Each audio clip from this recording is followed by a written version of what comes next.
Bom dia a todas e a todos. Então, nós vamos dar continuidade à programação do segundo Encontro de Cultura da Unesp. E eu queria, então, hoje nós vamos ter dois assuntos sendo tratados.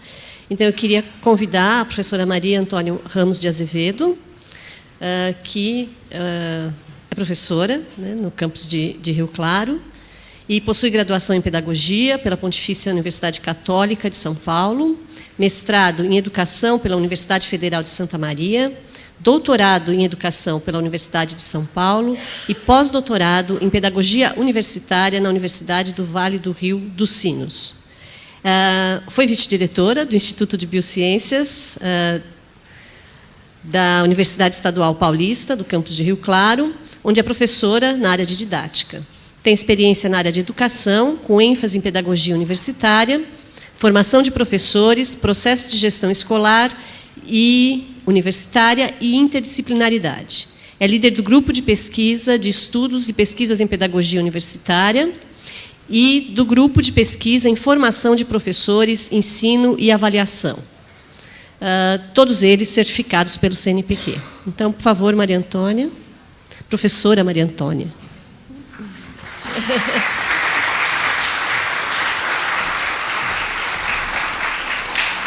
Bom, eu sou péssima para contar histórias assim, mas eu vou contar rapidamente. Eu estive num evento, foi ano passado? 2 anos atrás. 2 anos atrás. Num evento, num seminário. Isso. Eu fui convidada para a abertura de um congresso de... Conta para mim. Me ajuda a contar a história. É o meu? É o seu. Congresso Brasileiro de Pedagogia Universitária. Isso, é o Congresso Brasileiro de Pedagogia Universitária, que sob a coordenação da professora Maria Antônia, e eu fui convidada para fazer a abertura.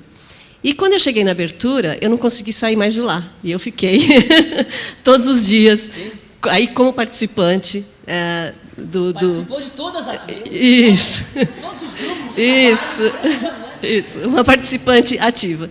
E eu vi a importância dessa questão da pedagogia universitária, que é uma reflexão que nós, professores universitários, nós temos muito pouco na nossa formação, e nós nos transformamos em professores sem essa reflexão. Então, eu acho que foi uma reflexão muito importante, me deu uma outra visão da docência. Então, por isso, eu achei muito importante essa fala, ter a fala da professora Maria Antônia aqui conosco, porque é muito importante trazer convidados de fora, porque eu acho que sempre é bom discutir com outras pessoas, ter outras visões, mas nós temos também que prestigiar as competências que nós temos na universidade. Nós temos competências em muitas áreas e a Maria Antônia é uma referência nessa área de docência, de pedagogia de ensino superior. Então, eu acho que vai ser muito importante.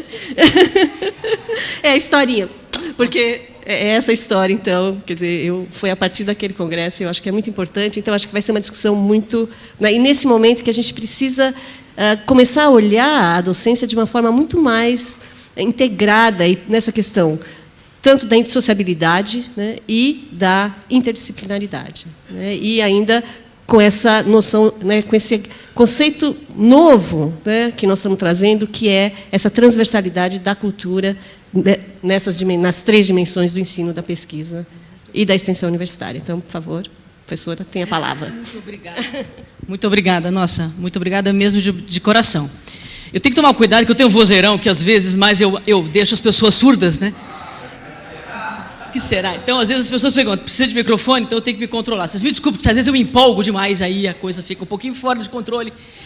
Então, eu preciso, antes de mais nada, agradecer o espaço que me foi colocado, e eu fico muitíssimo feliz que, neste evento, também se tenha pensado na importância do trabalho pedagógico do professor universitário.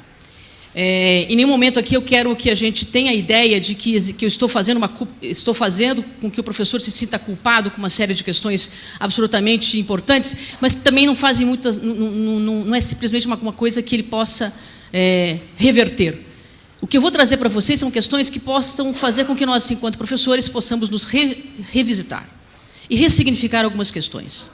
Mas também tendo o cuidado de nunca fazer a ideia de culpabilizar o docente por uma série de problemas que a gente entende que aconteçam. é sempre na perspectiva de tentar contribuir para esta reflexão. Então, eu gostaria também de deixar bastante claro, né, que eu entendo a situação que a Unesp está. Como professora que sou e como gestora que fui, eu entendo perfeitamente a nossa crise. E, com certeza, a minha fala hoje ela vai estar muito vinculada a uma ação docente. Num quadro muito difícil, né, de reposição e de substituições e de professores, às vezes, que estão no cargo de gestão, né, que estão no cargo de docência e, às vezes, não têm experiência para isso. Mas eu quero que a gente também faça o exercício de, apesar de termos este quadro, a gente consiga juntos pensar em algumas questões fundamentais que caracterizam a nossa profissionalidade. Então, é neste caminho que eu convido vocês a pensar.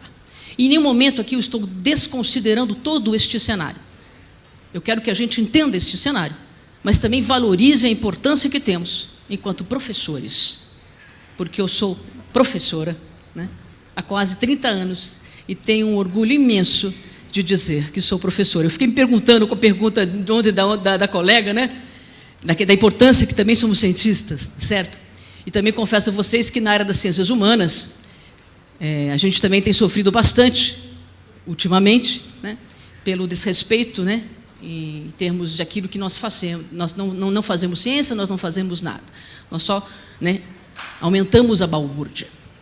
Então, são questões que também me ferem bastante, né, como profissional que também sou da área da educação. Então, eu gostaria só de trazer essa reflexão para vocês. Eu sei onde nós estamos, sei as dificuldades que temos, e é por isso que é necessário que nós façamos essa conversa. E, em função disso, quando a professora Cléo me fez esse convite, e eu fiquei muitíssimo feliz e muitíssimo honrada, eu queria dizer para vocês que eu sinto que, e eu vou dizer isso claramente, eu percebo que a ProEx ela tem uma atitude muito interessante com relação ao enfrentamento da crise. Em todos os momentos que nós estivemos com ela, e aí eu posso dizer que, enquanto estive vice-diretora, e aí eu tive alguns momentos em que fui vice-presidente do fórum e presidente do fórum, todas as vezes que conversávamos com a ProEx nos ouvia. Mas não era aquela coisa que eu estou ouvindo, mas não estou prestando atenção. Não, eu estou ouvindo. E eu dialogo com vocês. A partir dessa atitude, a gente consegue perceber que a gente consegue avançar nas reflexões, nas críticas e no conhecimento. Então, em função disso, eu parabenizo a ProEx pelo esforço que ela tem tido de tentar trazer uma universidade com um cunho muito mais socioformativo. E nessa dimensão, estou aqui nessa direção também. Mas eu reconheço que, muitas vezes, aquilo que a equipe da ProEx tem colocado como proposta de universidade, talvez não tenha o eco necessário que deveria ter as outras pró-reitorias.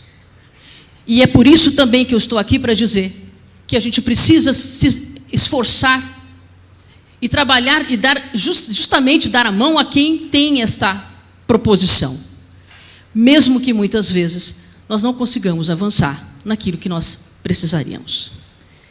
Da mesma maneira que a gente necessita da ProEx, a ProEx também necessita que façamos essas relações.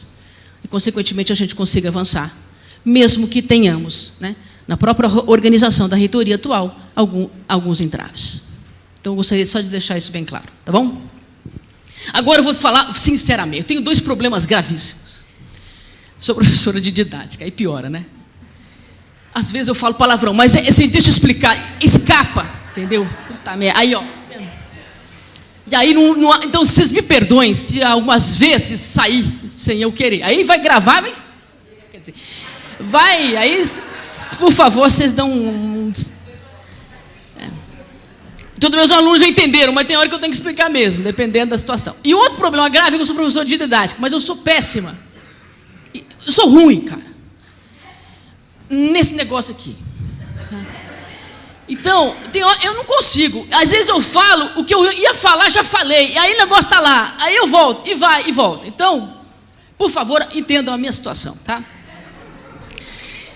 Eu fiz uma apresentação, mais no sentido de deixar para vocês. Porque a gente não pode ficar carregando um monte de coisa na lâmina. Eu fiz isso, tá? Mas eu fui pensando naquilo que vocês poderiam pensar. Então, assim, algumas horas eu vou olhar.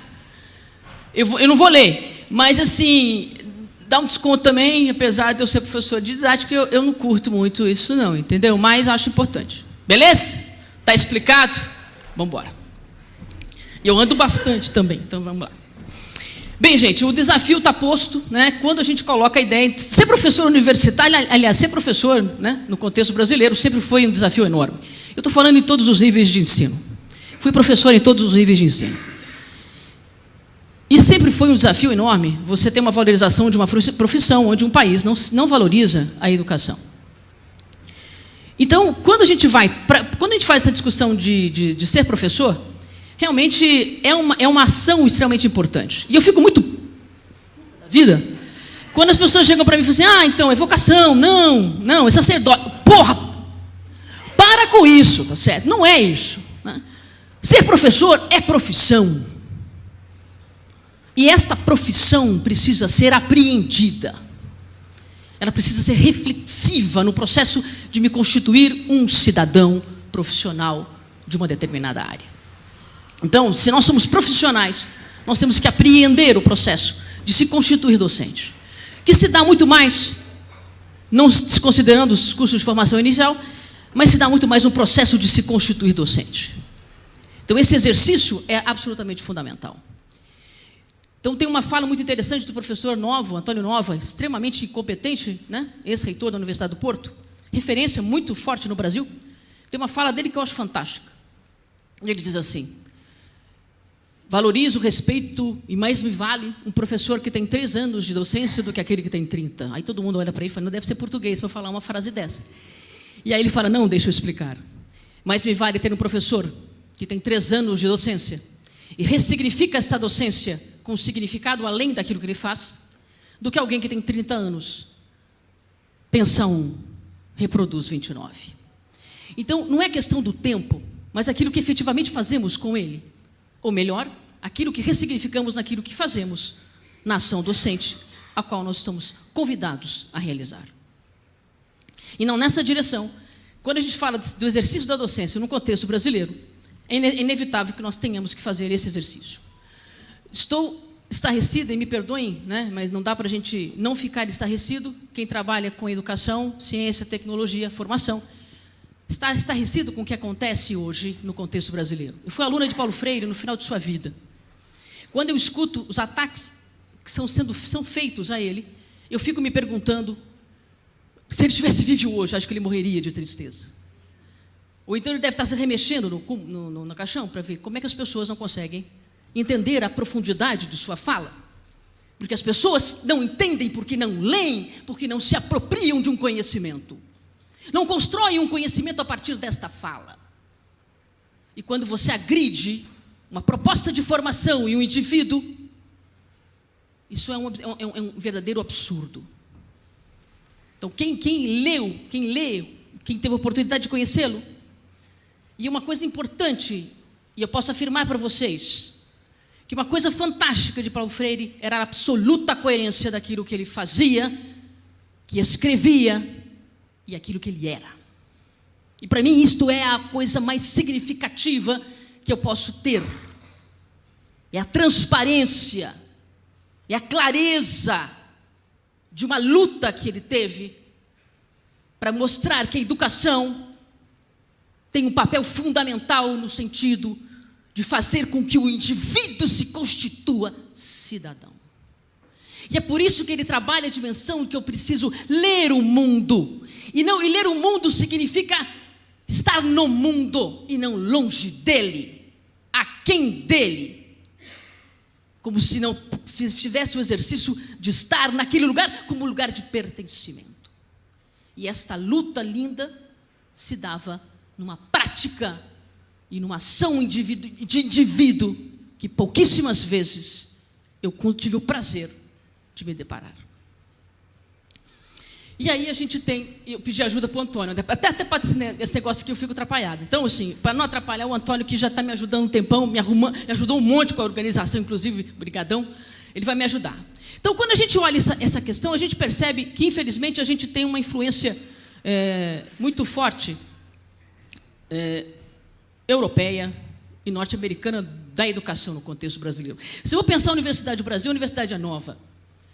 E nós temos 3 grandes modelos de universidade que nós acabamos herdando. Então, nós temos uma universidade muito pautada numa visão jesuítica, que vem justamente de uma perspectiva, né, de uma catequização. Depois nós temos um modelo napoleônico, onde se começa a pensar a questão das organizações e da ideia de como é que eu tenho que organizar as disciplinas.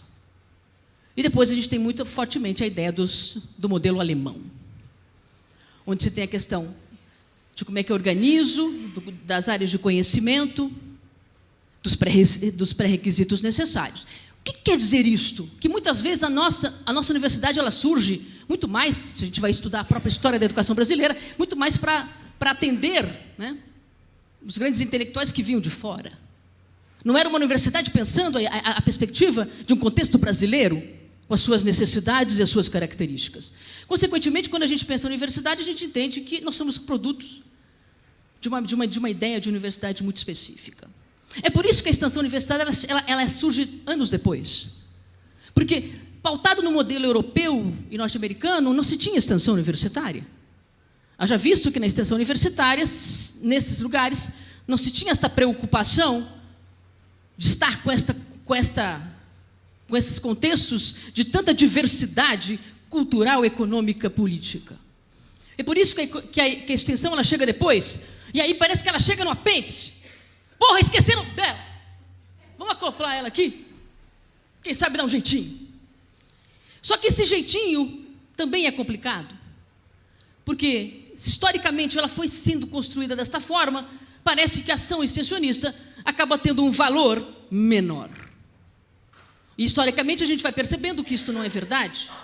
Haja visto, pela própria fala da professora Cléo, que quando a gente pensa em a extensão universitária, ela acaba sendo hoje considerada a grande possibilidade de reversão das crises às quais ela está hoje inserida, numa perspectiva de trazer a extensão como alguma coisa fundamental, inclusive para justificá-la enquanto um bem comum. Nessa perspectiva, eu começo a falar, está vendo? Esqueci tudo que está aqui, mas beleza, passamos adiante. Estamos mediante a crise. Pode ir. E aí a universidade acaba tendo uma série de características e mesmo necessidades. E nessa dimensão a gente acaba percebendo que temos que desenvolver conhecimentos, habilidades, temos que trabalhar conhecimentos, e aí a gente acaba tendo a ideia, né, de quando a gente fala de conhecimento, está muito fortemente vinculada à ideia das disciplinas. Isso é uma questão importante que eu gostaria de tratar com vocês. É claro que nós somos professores e fomos contratados para trabalhar determinadas, inclusive nos nossos concursos, muita ideia de disciplinas. Só que quando a gente tenta pensar a formação de uma pessoa no seu todo, fica extremamente difícil uma pessoa que está em formação entender que aquela disciplina específica tem uma contribuição muito ampla na especificidade, mas não só nela. Só que muitas vezes nós, professores, acabamos não entendendo que esses estudantes em processo de formação precisam compreender este todo, que muitas vezes nós mesmos, nos nossos processos de professoralidade, não nos damos conta. E, consequentemente, acabamos trazendo a ideia de uma ação disciplinar e, consequentemente, focada absolutamente nos conteúdos. Não que não tenhamos que ensiná-los, pelo amor de Deus. Professor, qual é a profissão? Ensinar. Essa é a minha ação. Ensino. Eu ia discutir com vocês 3 horas aqui, quando eu começo a fazer a seguinte pergunta. O que é ensinar? Aí, fudeu. Eu estou tentando me controlar para não falar no microfone, pelo menos. Tá?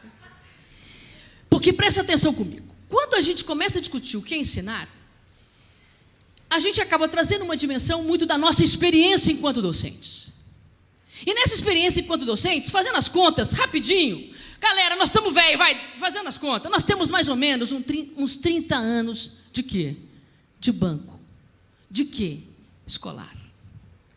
Isso significa que durante a minha trajetória e a minha própria historicidade de vida, eu tenho 30 anos de exemplos de docentes. E, de repente, no exercício da minha professoralidade, eu acabo exercendo a docência que eu odiava, que faziam comigo. Mas isso é muito sério, porque isso está intrínseco. e muitas vezes da segurança.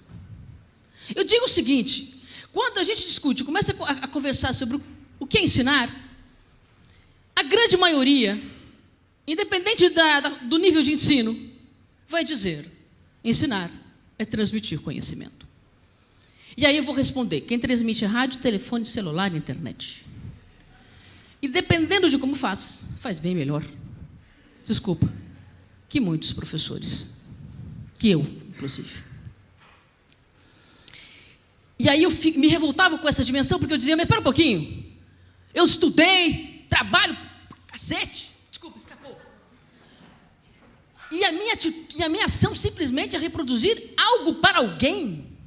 Isso é colocar a minha ação no rodapé de uma parede. Então, o exercício de ser docente, quer dizer, a concepção de ensino é absolutamente fundamental para a gente entender qual é o nosso papel. Eu, particularmente, tenho uma concepção, e a minha concepção vai muito na dimensão de tentar contribuir para a construção de um conhecimento, não que é meu, mas que é dele, no sentido de fazer com que ele apreenda. Porque o apreender não é meu, é dele. E nesse exercício, eu tenho que desencadear no outro pensar. E às vezes o pensar contrário, aqui eu penso, ótimo, o que ele está pensando? Por ele, meu! Não porque ele viu na internet. Não interessa se ele discordar comigo. Que bom, cara, discorda, argumenta, beleza, é isso que eu preciso. Que você faça essas relações, que você traga argumentos significativos, que se coloque no mundo. Não assista a ele pela tela. E nessa discussão toda eu fico me perguntando, então qual seria o nosso papel enquanto professores? E aí eu pergunto, se somos professores, independente do nível de ensino, eu sou um professor e a minha profissão é ensinar. E ensinar o quê? E ensinar é a partir de que concepção?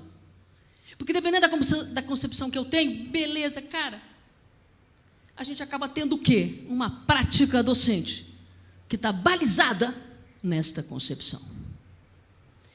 E o pior, a gente acaba tendo uma ação docente que muitas vezes a gente faz um discurso e acaba tendo uma prática pedagógica contrária àquilo que a gente faz.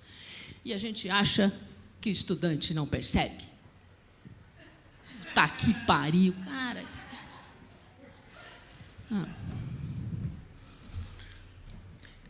E parece que quanto menor, mais antenado, porque eu trabalhava com toda a faixa etária. Eu estava indo, os caras estavam voltando. E isso é fundamental a gente também entender. E aí a questão, muitas vezes, da disciplinaridade acabar ficando extremamente forte. E, consequentemente, o foco no conteúdo e de uma determinada disciplina. E a gente acaba tendo, a grande maioria, se me perdoem se eu estiver fazendo um julgamento errado, mas se eu olhar hoje, a grande maioria dos professores universitários hoje, eles foram formados em cursos também disciplinares. Aí eles vão falar, Antônio, mas como é que eu vou ensinar uma coisa que eu não sei? Eu sei que não é fácil, porque eu vou ter que aprender a pensar uma docência completamente diferente, a qual muitas vezes eu a recebi. E nesse processo de pensar isso, também se tem um desafio de como é que eu qualifico essa docência. Apesar de todas as dificuldades às quais a gente está imperando. Porque se estamos nesse contexto de formação, é fundamental que tenhamos esse cuidado. Às vezes o pessoal não gosta muito quando eu falo assim, nós temos que olhar, temos que ter um olhar pedagógico. Aí quando eu falo essa palavra, tem gente que odeia essa palavra. Aí o pessoal fala, vem a pedagogia, encheu sorra. E eu falo, deixa eu afirmar uma coisa, gente. Você está numa universidade. A função da universidade é uma perspectiva formativa. Se é formativa, ela tem que ser pedagógica, porque atrás dela tem uma dimensão de formação. E se tem uma dimensão de formação, ela tem que ter uma visão pedagógica de como eu trabalho a arte, a ciência e a cultura. E como eu desencadeio o processo de desencadear o processo de ensinar, de ensinagem, de realização de pesquisa e, consequentemente, do papel da extensão. Obrigada, já estou falando. E a gente tem inúmeros desafios para o exercício dessa docência, e são mais desafios do que, muitas vezes, conquistas. E aí eu trago umas 10 lâminas para desafio. Vamos passar adiante, senão vai ficar todo mundo deprimido. Não, estou brincando. Então, realmente, hoje o contexto é diferenciado. Então, como é que a gente trabalha isto? Hoje o aluno ele vem com uma perspectiva muito diferenciada daquilo que muitas vezes nós tínhamos. E a gente tem que aprender a conviver com isto. Porque ele tem essa visão, muitas vezes, de multifacetada. E nós temos hoje uma geração que já nasceu num contexto virtual. Absolutamente diferente de nós. Onde eu tinha que fazer minha dissertação num computador que mal funcionava. E eu já tinha 20 e tantos anos. Primeira vez que eu consegui manusear um computador. Então, essa dimensão de visão de multifacetada, a gente tem que utilizá-la na perspectiva positiva e não negativa. E às vezes E aí, o que eu sei, qual é o desafio nosso enquanto docente? É quando o aluno confunde informação com conhecimento. E aí é importante que a gente também os oriente nesse sentido. Porque existe uma diferença muito fundamental nessa questão. Porque a informação ela vem de fora para dentro. E conhecimento é de dentro para fora. Significa que quando eu desencadeio o processo de construir ideias, elas estão aqui. E elas têm que sair para fora. A informação ela é rápida, ela é ágil. Às 10 horas da manhã eu tenho uma informação, às 14 horas eu tenho outra informação, às 19 horas eu tenho outra informação. O aluno acredita que isto significa, esta rapidez, significa a rapidez da construção de ideias. Não é isto. Construir pensamento demora e dói. Dói no sentido de quantas vezes eu tenho que sentar na porra daquele texto que a professora me deu e eu não entendi porra nenhuma. E eu tenho que ler, mas não pegar o resumo na internet. Mas muitas vezes os alunos também fazem esse exercício. Então, esta lógica que a informação ela é muito rápida e muito fácil, acaba muitas vezes confundindo o estudante, que muitas vezes ele tem que sentar e ficar lendo, relendo três vezes o mesmo texto. E como é que a gente trabalha a questão do próprio conhecimento? Como é que eu desencadeio o processo de pensar sobre isso? É isso que eu acho que nós temos que pensar. A universidade tem que... Qual é o grande papel da universidade? É desencadear o processo de pensar de forma autônoma. Cada vez mais nós temos jovens que têm grande dificuldade de desencadear uma autonomia do ser. E é muito difícil também ele desencadear um processo de autonomia do pensar. Mas esse é um desafio interessante. E aí a gente tem que entender, e aí eu fico preocupada com a questão da doutrinação. E aí o uso que se faz disso. Nós temos que dar essas ferramentas para ele pensar. Mas não fazer com que ele pense como exatamente eu quero que ele pense. E eu digo isso muito na perspectiva das ciências humanas. No desencadear de um processo crítico. Não para que ele tenha criticidade a partir de uma perspectiva que eu quero. Mas que eu quero que ele crie isto. Nós precisamos apostar nesses jovens. E estar com eles é uma das coisas que mais me dá prazer na universidade. É como se fosse uma realimentação, uma retroalimentação. Eu preciso deles, no sentido de também me visitar. A impressão que eu tenho é que muitos professores têm medo ou não gostam de estar com eles. E eles percebem. E eu não preciso dizer nada. E isso é uma coisa que nos pega. E é algo que nós temos que cuidar. Tem uma coisa que me chama a atenção, que também é o seguinte. Quando a gente vai quando a gente vai fazer um concurso, a gente está louco para ter de novo, pelo amor de Deus. Mas quando nós vamos, principalmente no contexto universitário, isso me preocupa bastante no contexto universitário. Por quê? Porque quando o professor vai fazer o concurso, ele passa no concurso, beleza, yeah! Tem uns que falam assim, não, foi lá porque eu estou desempregado, vou tentar alguma coisa, beleza, vou ir, pá. Tem uns que queriam mesmo, beleza, tá. Eu não estou discutindo aqui os motivos. O que mais me interessa é saber o que ele vai fazer depois de assumir essa docência. E quando eu falo docência, eu não me refiro apenas ao exercício do ensino, hein? A docência a qual eu me refiro é uma docência muito mais ampla, no sentido de dar conta dessa complexidade toda, que eu vou chegar nela. Mas quando a gente percebe, muitas vezes, que a pessoa vai tentar fazer o concurso, ela passa no concurso. Então, de repente, magicamente, ela assina o concurso e fala: professor de entomologia, professor de botânica 4, professor de física 3. Aí parece que desce o espírito, o cara virou professor. Gente, deixa eu explicar um negócio. O fato da gente ter assinado um documento dizendo que a gente passou no concurso como professor de, não significa que tenhamos competência e capacidade de desencadear uma docência decente, de tal forma que a profissão professor emerja. O que eu quero dizer é que nós temos que aprender sobre uma profissão. Principalmente quem não trabalhava anteriormente com a licenciatura, que isso já faz parte de sua base formativa. Isso significa que eu vou ter que aprender isso não significa que essa licenciatura também não tem que se rever.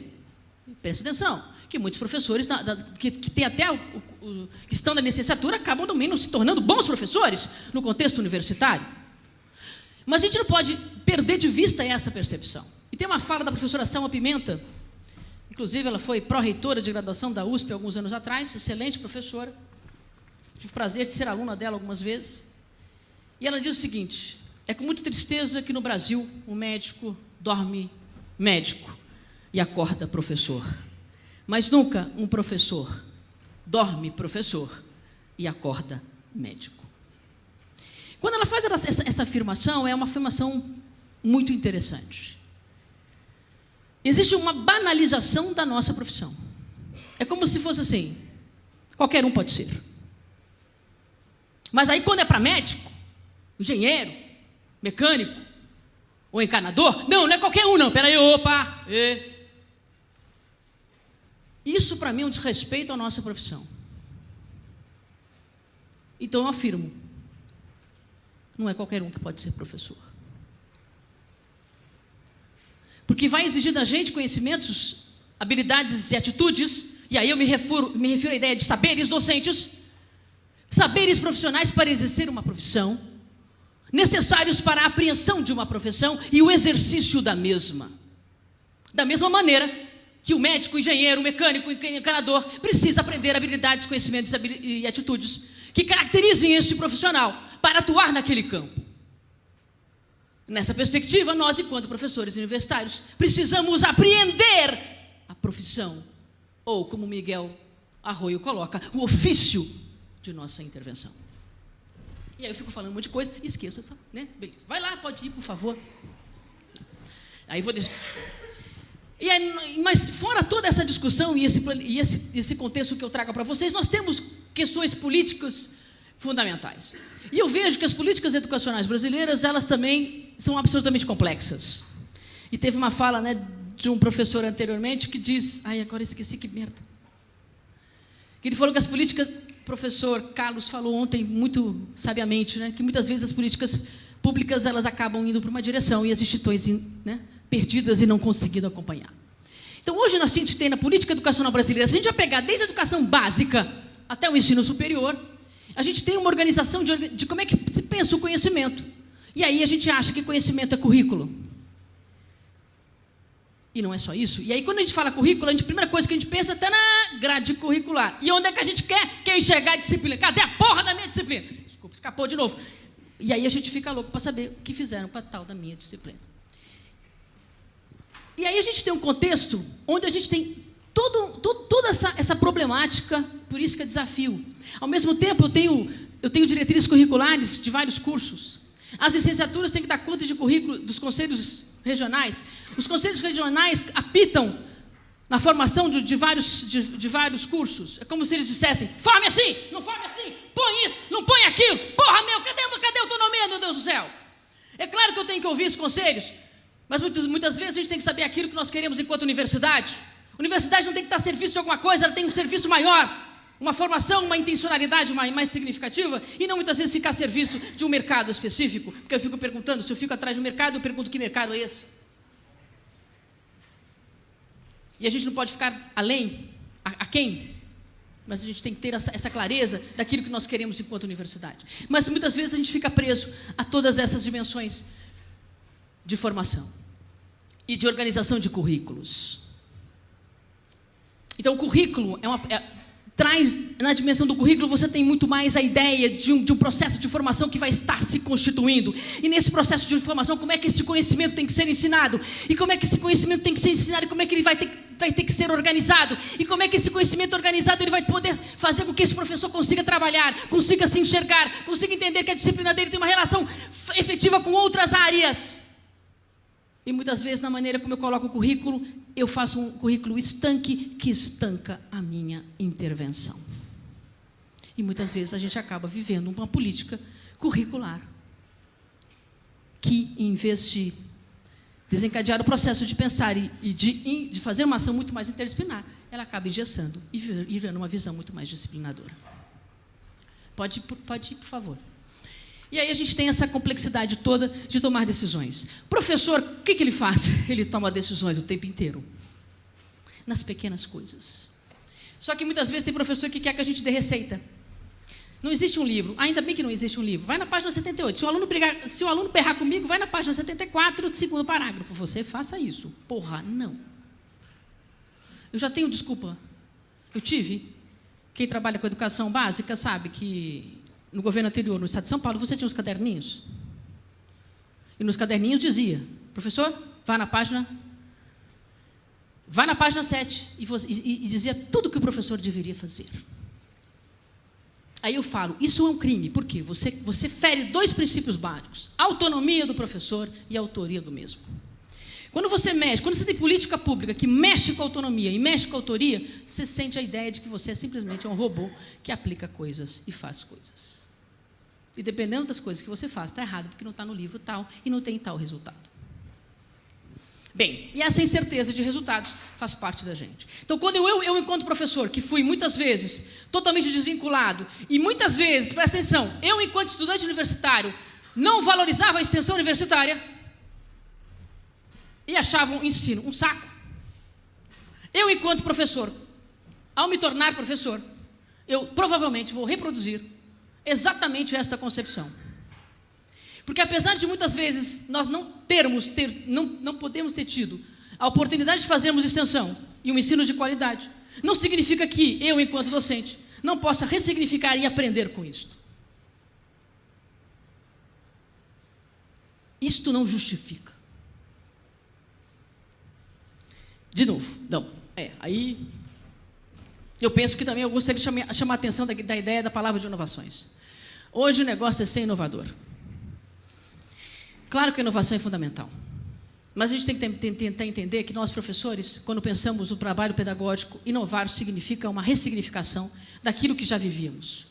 Paulo Freire dizia, quando você quer construir um novo, você não destrói o que você viveu. Você aprende dele. Então a inovação ela vem muito mais de uma perspectiva daquilo que eu pude aprender e aquilo que eu posso avançar. Quando a gente pensa na docência universitária, me preocupa imensamente a questão da inovação pedagógica. Hoje eu tenho professores que querem inovar no currículo, inovações curriculares. Presta atenção, se nós não mudarmos a nossa lógica de docência, não adianta o desenho curricular que for, que a minha docência não vai ser e não vai dar conta desta inovação de currículo. Isso é muito sério. Significa, então, que nós vamos ter que aprender a inovação. E inovação não significa apenas utilizar as tecnologias de informação. Não que eu não as valorizo, mas eu as considero como ferramenta e não como aula em si. Quando eu coloco esse tipo, porque eu luto pela profissão professor, eu luto por aquilo que a gente pode construir, eu luto por aquilo que a gente pode fazer com que o outro se refaça, eu luto pela presença de um professor na vida de um aluno, porque eu acredito que um professor ressignifica a vida de um estudante, contribui para a formação desse estudante, e não apenas pela sua formação técnica, mas numa dimensão muito mais humanística de ser e estar no mundo. E nisso, nós temos que cuidar. Porque quando a gente começa a falar da inovação, automaticamente a gente se relaciona à ideia de tecnologia. E a tecnologia é importante. Mas se nós não mudarmos a concepção de ensino, não existe inovação que se sustente. Porque se a ideia de inovação significa construir conhecimento, eu preciso enxergar esse estudante no processo de construir esse conhecimento. E nessa construção de conhecimento, eu preciso entender como é que eu vou avaliar esse estudante. E vocês me perdoem, mas agora a gente fala um monte sobre as metodologias ativas. Eu não gosto nem do nome. Mas eu gosto do conceito. Mas para explicar a ideia. A ideia eu gosto, eu não gosto do nome. Toda concepção de ensino que traz uma dimensão de que o outro é o sujeito do seu processo, é claro que este sujeito tem que ter uma proação, porque é ele que constrói, não é o professor. Então, a ideia da metodologia ativa não significa. Então, seria uma metodologia que traz esse estudante ou a pessoa como sujeito da mesma. Mas o que me entristece é perceber que hoje a gente tem o boom da metodologia ativa. Aí os professores fazem uma série de atividades que, se nós não tomarmos cuidado, vai ser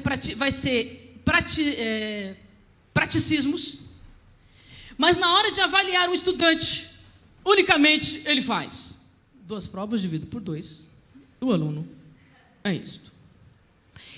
Se eu assumo a ideia de metodologia ativa, se eu assumo o processo metodológico onde o aluno é sujeito, eu tenho que entender que como é que esse cara está no seu processo de apreensão ou não de conhecimento, de habilidade, de atitude. Nesse sentido, eu preciso ter uma ação metodológica que dê conta de uma avaliação como processo.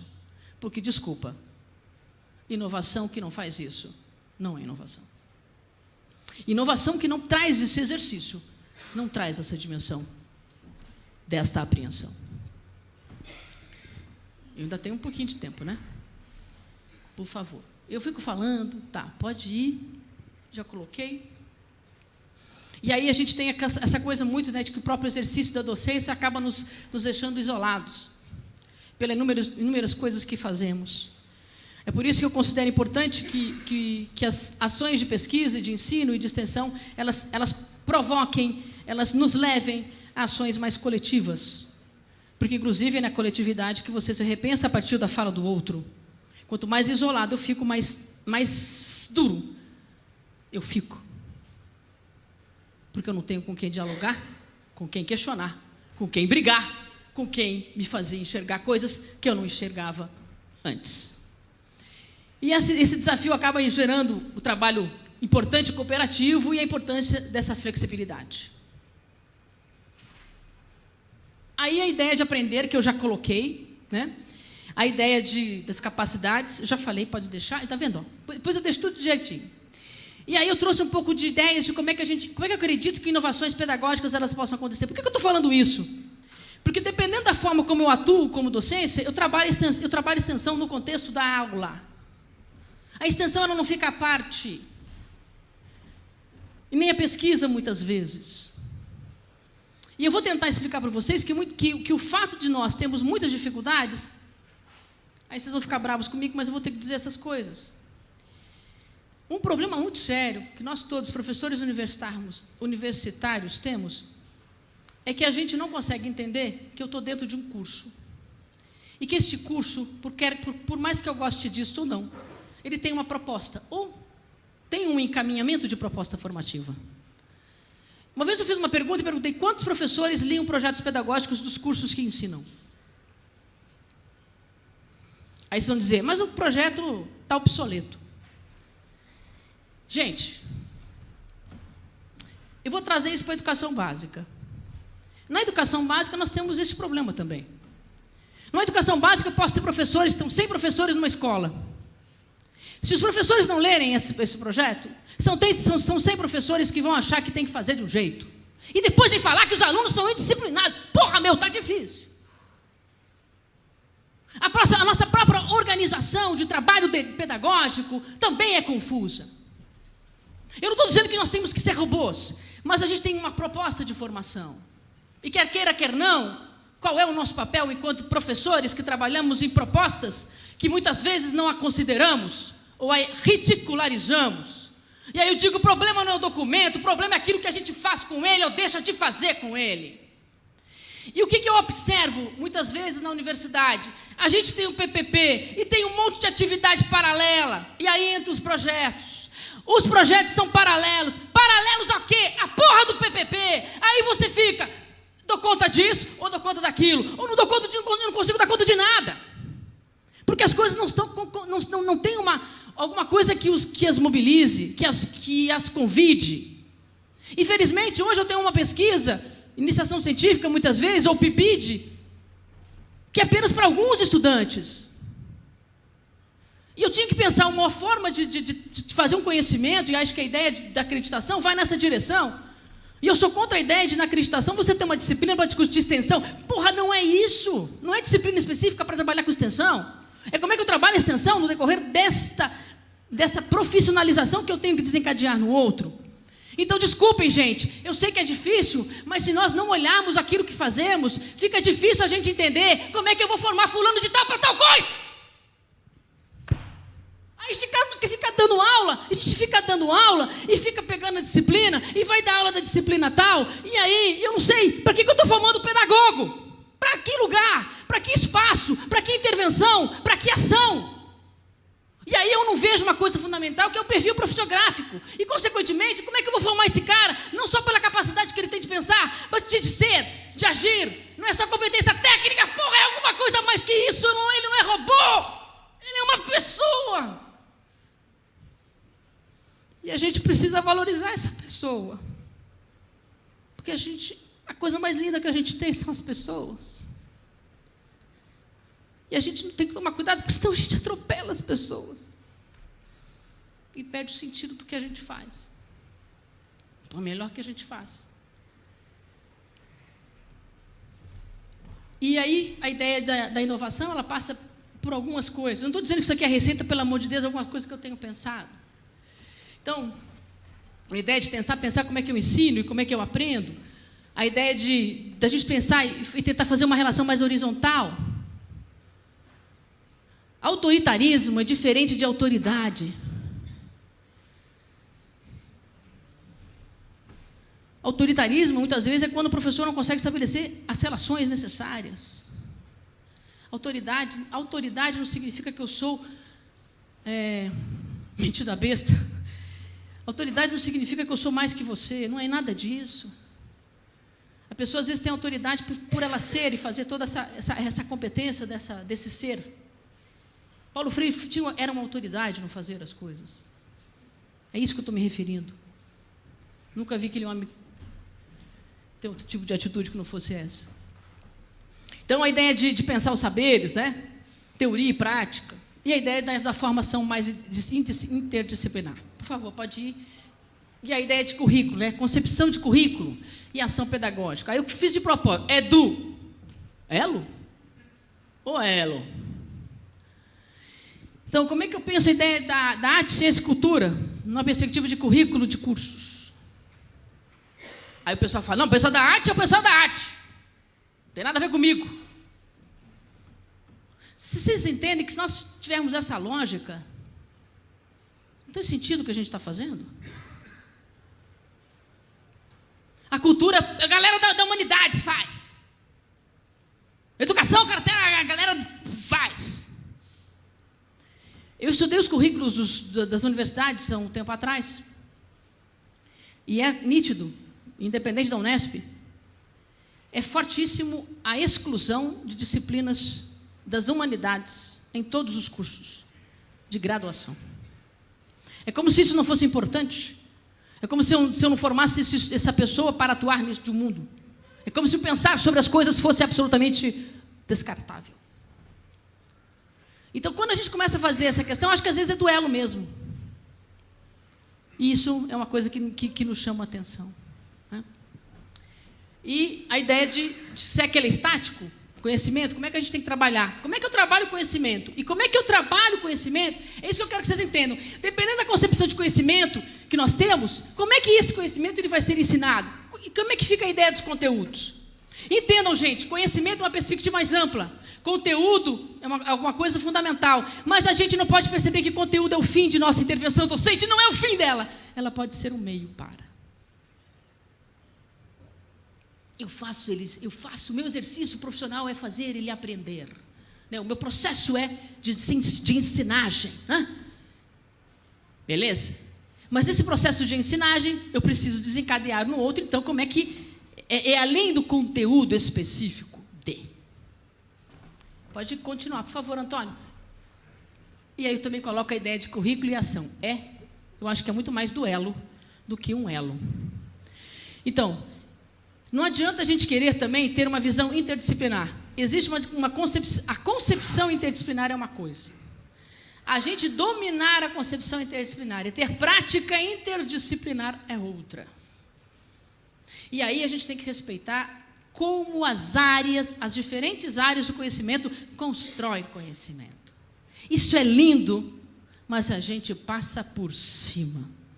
E, infelizmente, também na academia, tem pessoas que acreditam que uma área faz bem, outra área não faz nada. E o que me dói é escutar isso de colega. Então, eu fico triste porque, às vezes, eu tenho que lutar por uma docência e por uma profissão professor que, na própria universidade que eu estou, alguns pares denigrem a profissão. Eu já brigo a vida inteira para que a profissão professor seja respeitada. Aí, quando eu estou com os meus pares, vejo que isso não acontece, também é muito difícil. Eu vou dizer isso com muita tristeza, que eu vou dizer agora, tá? Mas isso eu escuto. Eu trabalho em vários cursos de licenciatura, e tem bacharelado e tem licenciatura. E vários professores chegam para o estudante e dizem assim: vai para a licenciatura, você não tem competência para ser bacharel. Quando um professor fala isso para um aluno, vocês me desculpem. Não dá nem para dizer o que eu penso sobre isso. Ele desrespeita totalmente esse estudante e acaba com uma área. Como se ser professor realmente é para um pessoal que nem pensa, que é fraco mesmo e que não tem competência. Preciso lutar para que a universidade também valorize a docência entre os meus pares. Bem, aí, quando eu falo programa de atividades, eu estou tentando trabalhar que, se eu vou fazer uma perspectiva mais interdisciplinar, eu tenho que, ao invés de ter plano de ensino, que é individual, eu tenho que ter uma dimensão diferenciada, que seriam programas de atividade. Pode passar, que depois, se for o caso, eu volto. Então, gente, eu acho que, para entender um pouquinho da questão da interdisciplinaridade, eu gosto de fazer um exercício assim. Então, a disciplinaridade é quando nós temos a competência de realmente dominarmos a área. E quando eu falo dominarmos a área, não é reproduzir aquilo que sei da área, mas é ter a capacidade de construir conhecimento na área. E eu pergunto, será que nós temos muitas vezes competência na nossa área? Porque a nossa área não é a nossa disciplina.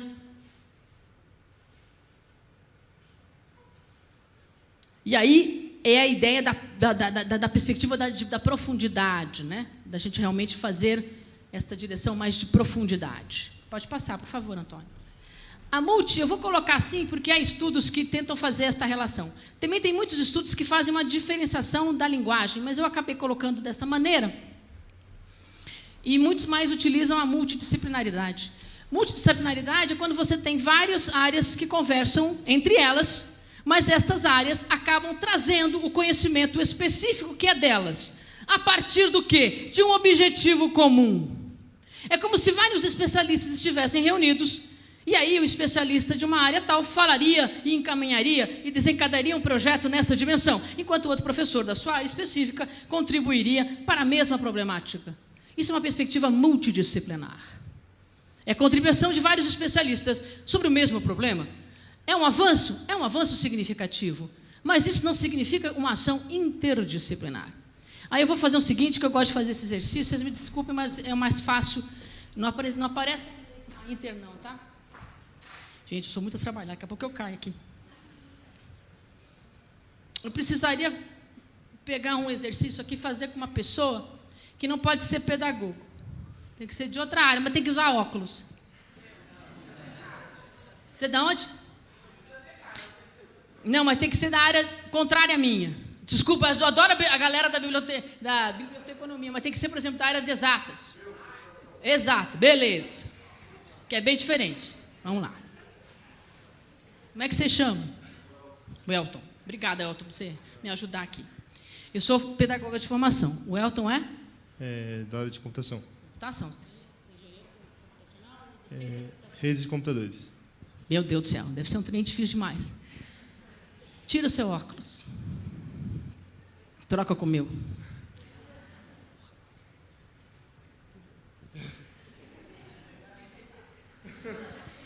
Explica para mim o que você sente.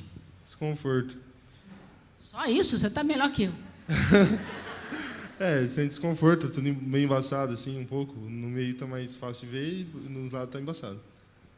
Você está confortável? Não, desconfortável totalmente. O que você quer fazer? Pegar meu óculos de volta. Então, eu estou segurando a mão dele porque eu acho que eu vou cair. Eu me sinto absolutamente insegura. Eu não enxergo quase ninguém. Só sei que tem alguém aí, umas cores.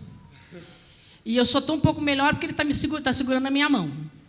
Mas a coisa que eu mais quero fazer, nada contra você, mas é jogar o óculos bem longe de mim, tá?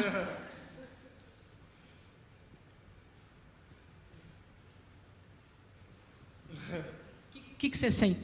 Segurança. Voltei a chegar normal. Então você está tranquilo. Sim, sim. Beleza. Palmas para um amigo aqui que teve a coragem. Obrigado.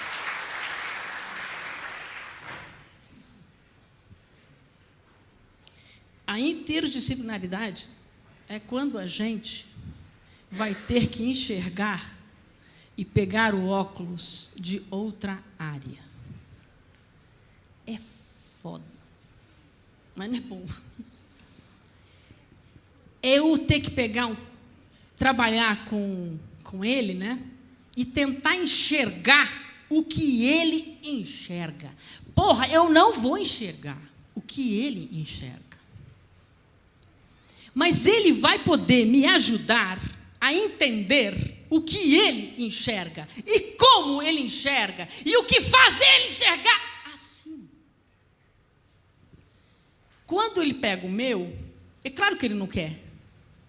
Porque ele vai ter que entender como é que eu vejo o mundo e como é que eu construo conhecimento na área da educação. Que muitas vezes é antítese da forma como ele constrói conhecimento. Mas a área dele é melhor que a minha? Porra, não! É diferente, meu!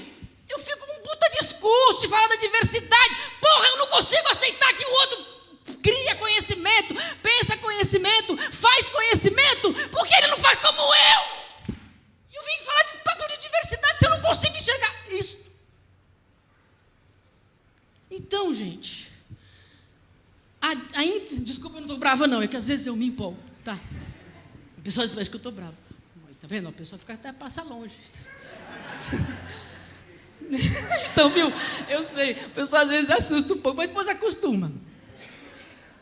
Então, assim, essa coisa é muito importante, porque eu vou ter que despir, e aí eu vou ter que chegar para ele e falar, olha, com os meus 50 e tantos anos, porra, não faz conta? Eu vou chegar e falar assim, eu não sei. Isso para muitos professores, aí eu vou cutucar, PhDeuses, fica difícil. Porque eu vou dizer para ele, eu não enxergo nada que você está dizendo, cara. Eu não sei o que você faz, eu não entendo o que você faz, como é que eu vou fazer isso, como é que eu vou criar essa ideia? E aí eu vou ter que dizer, eu não sei, se me ensina. Você vai ter a capacidade de... E aí isso é legal. Aí as coisas começam a ter muito mais significado e sentido, até para os estudantes. Porque, de uma certa forma, eu exijo do estudante uma coisa que muitas vezes a gente não consegue dar conta. E fica uma coisa muito inconsistente e, cá para nós, incoerente. Porque fica difícil para eles entenderem também aquilo que nós, muitas vezes, não entendemos. Né? Mas isso é um exercício difícil. Por isso que eu fiz, gente. Eu sou da área da educação, eu vou fazer mestrado e doutorado com físicos, tá? E dou aula no curso de física. Tem meu colega Denis ali que é físico. Muito legal, vice-diretor do GCE. Mas é muito legal, sabe por quê? Que eu falo assim, gente, se vocês me ensinarem física, vocês ensinem, qualquer um aprende, cara. Porque eu tenho uma puta dificuldade. Eu chego para eles e falo assim, olha, se eu quero dizer uma coisa, eu sou quase analfabeta. Porque, infelizmente, eu gosto de contar sempre essa história, porque ela é importante. Quando eu estava no ensino médio, chegou um professor, chegou para mim e falou assim, mas ele, eu vou nem berrar, tudo surdo, né? Ele falou assim, vou colocar assim, tá? Você nunca vai aprender física, entendeu? Eu falei, mesma coisa que eu falei, entendi. Eu não entendi porra nenhuma da aula, mas isso eu entendi, né? Aí eu caí na merda da besteira de falar, por quê? Fudeu, Aí ele disse, porque você não sabe matemática.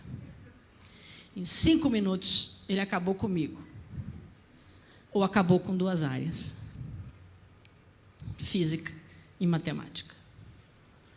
E aí ele deu a lógica de que ele fez a matematização da física. Porque eu fui aprender depois que a gente não pode simplesmente olhar e ensinar a física por esse viés. Porque acaba ficando uma visão muito mais mecânica. E a física é bela. Fui aprender depois.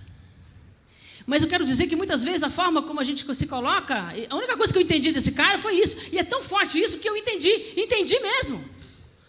O que eu já tinha dúvida, eu tive certeza depois daquela aula, né? Porque realmente, gente, eu travo, cara. Aí eu vou para aula o pessoal da galera da matemática. Desculpa os exemplos, mas eu tenho trauma. Vou para aula de geometria. Pô, fudeu. Aí vai lá. O cara desenha. Um baita gráfico e tal. Então, vocês devem estar vendo ali 4 triângulos. Porra, eu não enxergava um. O povo já queria que eu enxergasse 4. Era problema de visão? Eu achava que era. Não, era de incompetência. Mesmo. Eu não enxergo. Como é que eu enxergo?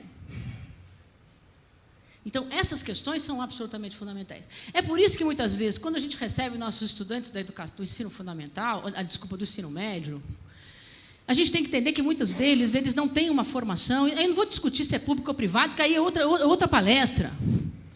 Mas, independente de como eles vêm, eles também vêm com o ensino absolutamente formatado. Porque a grande maioria dos estudantes do ensino médio, eles não aprendem os conceitos. Eles aprendem muitas vezes o quê? Porra! Musiquinha! Aí, ele não consegue aprender a pensar. Porque o que vale mesmo, ele fazia tal do negócio da... E aí a minha crise, desculpa, eu vou sair desse assunto, mas eu preciso falar, senão eu vou ter um infarto aqui. Eu pergunto qual é a função do ensino médio hoje. Por que eu pergunto no ensino médio? Porque nós somos os alunos e estudantes que vamos receber. 90% das pessoas me dizem, a função do ensino médio é preparar para o vestibular. E eu pergunto, se não passar, ele morre? Quando você faz o cara perder 3 anos da vida dele para passar no vestibular, eu penso que a função do ensino médio, ela deixa de existir. E a função do ensino médio é linda. Porque eu preciso fazer esse cara aprender conhecimento da mais diversa área. Porque é essa base que eu preciso para fazer esse aluno querer adentrar alguma área específica. E aí eu gosto muito de fazer essa brincadeira, mas é uma brincadeira triste, né? Porque no contexto universitário a gente tem assim, né? Tem professor da pós-graduação fala, eu só dou aula na pós-graduação, cansei de dar aula na graduação, esse povo não sabe porra nenhuma. Aí os professores da pós-graduação metem o cacete nos professores da graduação. Porra, esses caras não fazem porra nenhuma, esses alunos não sabem nem escrever. Os professores da universidade da graduação metem o cacete nos alunos do ensino. Esses professores não ensinam porra nenhuma, faz porra nenhuma. Os professores do ensino médio faz o quê? Desce o cacete nos professores do ensino fundamental, anos finais. Esse povo aí só fica brincando, faz porra nenhuma, musiquinha pra lá, festival pra cá, nada. Os professores do fundamental final, desce o verbo cacete aonde? Fundamental, anos iniciais. Fica brincando com a letrinha A, brincando com a letrinha B, e não faz porra nenhuma. Fundamental, anos iniciais, vai para a educação infantil. Esses ficam se pulando na árvore, desce da árvore, brinca na areia, não brinca na areia. Sabe nem sentar na cadeira, fica lá, pulando e vai. Os professores do infantil fazem o quê? Desce o cacete nos pais que criaram essas crianças na porra desse mundo. Então, eu sei, são níveis. Eu não quero dizer que isso não aconteça, mas assim, isso acontece. E a gente, às vezes, a gente tem isso muito. Nossa, cada vez o aluno está vindo mais despreparado, cada vez o aluno vem menos seguro de si, cada vez mais eles vêm menos conhecendo minimamente questões básicas. Pessoal, e aí? Infelizmente, eu não posso fazer uma intervenção no ensino médio, e nem numa educação básica, que muitas vezes também é produto e também sofre da mesma maneira como nós, professores universitários, que também tem políticas públicas que os esmagam, que os engessam. Isso eu não posso negar, gente, isso é verdade. Falta 15, 10 minutos, eu tenho que correr. Isso aí, já me levantou, eu combinei com ele. Ele levanta e eu já sei que eu preciso... Porra, eu nem terminei ainda. Tá bom. Aí, o que vai acontecendo? Então, são questões que a gente também acaba fazendo a ideia de culpabilizar os outros níveis. E a gente também não tem um processo de tentar como é que eu vou trabalhar esse estudante. Cada vez mais ele vai vir de outras formas. E que bom, né, galera? Porque imagina você ensinar do mesmo jeito. Eu tenho quase 30 anos de docência. E assim, eu fico até nervosa quando começa o semestre. Uai, tem que ficar. Escapou aí um uai. E eu no sentido, o trabalho, como é que vai ser? Como é que está essa galera? Que expectativa que essa galera tem? Como é que eu vou desencadear o processo de pensar? Como é que eu faço essa galera? E aí eu dou aula para um monte de gente, eu tenho que pensar diferente, porque são pessoas diferentes, são necessidades diferentes. Aí eu brigo, eu trabalho em várias licenciaturas, eu vou com a galera da educação física, o pessoal já vai pulando, entrando. Não! Aí eu vou para a geografia, professor, que é o senhor age da guerra e tal. Falei, porra, parece que eu tenho que saber do globo. Aí eu vou para a física. Vamos fazer grupos? Hã? Vamos fazer um círculo? O quê? Acho que eu sou louca, né? Descoordenado, essa mulher é porra louca, né? Aí o pessoal da... Mas eu preciso entender essa lógica, eu preciso entender como é que eles pensam, eu preciso entender como é que eles constroem. Eu preciso ler o PPP para entender como é que a formação de professores nesses 3 cursos tem a perspectiva. Eu preciso entender tudo, eu preciso ler um monte de coisa na perspectiva de como eu ensino tal coisa. E não é a mesma aula que eu tenho que dar para cursos diferentes. Desculpa, eu sei que isso é muito trabalho, eu sei que a gente tem um monte de cursos, eu sei que a gente tem um monte de disciplina, mas os estudantes também precisam de uma formação decente. E essa diversidade também nos faz repensar uma série de outras coisas.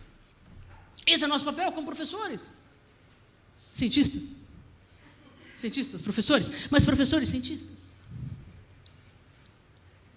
E pode ir embora, já que eu já estou terminando. Pode ir. Isso eu ajudo, já falei. A transdisciplinaridade, começa a querer falar rápido, já começa... A transdisciplinaridade tem crescido bastante no contexto brasileiro, autores nacionais e internacionais têm contribuído significativamente. Mas a visão da transdisciplinaridade traz uma visão muito mais de não fronteiras. Né? Então, ele é praticamente contra essa ideia das fronteiras das áreas. E aí eu acho uma ideia interessante, aí vai muito uma perspectiva mais holística de conhecimento, e o Edgar Morin tem sido uma referência também nessa direção. Pode continuar, por favor. Daí eu falei um pouco dessas crises, aí eu trago a ideia da transversalidade. Gente, é o seguinte, o que tem a ver essa transversalidade? Vamos chegar nela. A transversalidade pode ser caracterizada como uma possibilidade de eu trabalhar o conhecimento não pelo conteúdo, mas por temáticas absolutamente necessárias que devem atravessar um currículo de cursos de graduação, bacharel ou licenciatura. Então, a transversalidade é o convite que a gente faz, que por meio de eu atravessar várias áreas, melhor, disciplinas, eu consigo fazer uma relação maior entre elas, não por meio de um conteúdo específico, mas por temas absolutamente significativos no contexto dessa realidade. Quando a Alessandra falou ontem do jornal da ciência, ela pegava o quê? Temáticas da onde? Temáticas que estão aqui no nosso peito, temáticas que estão na nossa pele, temáticas que estão no nosso pensamento. Essas temáticas é como se fosse um caminhão de coisas que nos levam a pensar sobre as relações entre as áreas. Por que a cultura, a arte e a ciência tem a ver com ensino, pesquisa e extensão? Que relação eu faço? Que atravessamento eu posso vir a fazer? É por meio da ideia da transversalidade temática que eu consigo acoplar fazer junções mais significativas e reais. Eu estou falando de uma coisa real. Uma coisa interessante, só para vocês entenderem, acho que quem teve filho, que passou por isso, ou vocês, muito jovens aqui, eu tenho. Alguns anos atrás, a Política Nacional teve a ideia dos PCNs, Parâmetros Curriculares Nacionais. No ponto de vista, uma das melhores propostas de currículo que a federação já teve. Qual era a ideia dos PCNs? A ideia dos PCNs é que a gente precisa atravessar o currículo. E esse atravessamento passa por quê? Por temas. E esses temas são temas importantes. Só que, infelizmente, a gente não entende. A educação não entendeu a educação básica. O que a educação básica fez? Pegou o tema e enfiou aonde? Enfiou na disciplina. E aí tinha um texto de sexualidade. Aí quem fala? Professora de biologia? Faz. Ambiente. Não, professor de geografia. Faz. Gente, isso é antítese daquilo que era proposto. A transversalidade não é você transformar isso em disciplina. A transversalidade é a possibilidade de você, por meio de redes temáticas, trabalhar conhecimentos, ações, temáticas que mexem, que mudam. E é por isso da importância das diferentes áreas. É por isso que eu falo da importância do óculos, que eu preciso trocar estas visões para que este aluno tenha uma formação muito mais ampla, que ele se situe muito mais firme num determinado contexto. Então, essa transversalidade é fundamental. É por isso que esse tema hoje desta mesa era justamente dizer: arte, ciência e cultura, ela não tem que ser apêndice, ela não tem que ser um projeto apêndice, ela tem que atravessar os currículos de formação dos cursos da Unesp. E não é porque eu dou Física 4 que eu não vou trabalhar a ideia da arte e da cultura. Porque isso está intrínseco, ou deveria estar. Então, o tema, a transversalidade nos convida a uma visão muito mais interdisciplinar, muito mais uma visão de olhar além da minha área. Estou terminando. E aí eu dou algumas ideias de como é que a gente pode fazer isso. Tá? Então, os temas transversais. Primeiro momento, né? Isso eu vou ler só porque é uma coisa bem organizada, talvez para ajudar no começo. Perceber as relações existentes entre os temas. E aí eu trazo a ideia de trabalhar com subtemas. Gente, eu faço isso com alunos de graduação. Os meus alunos de graduação dão um show na gente.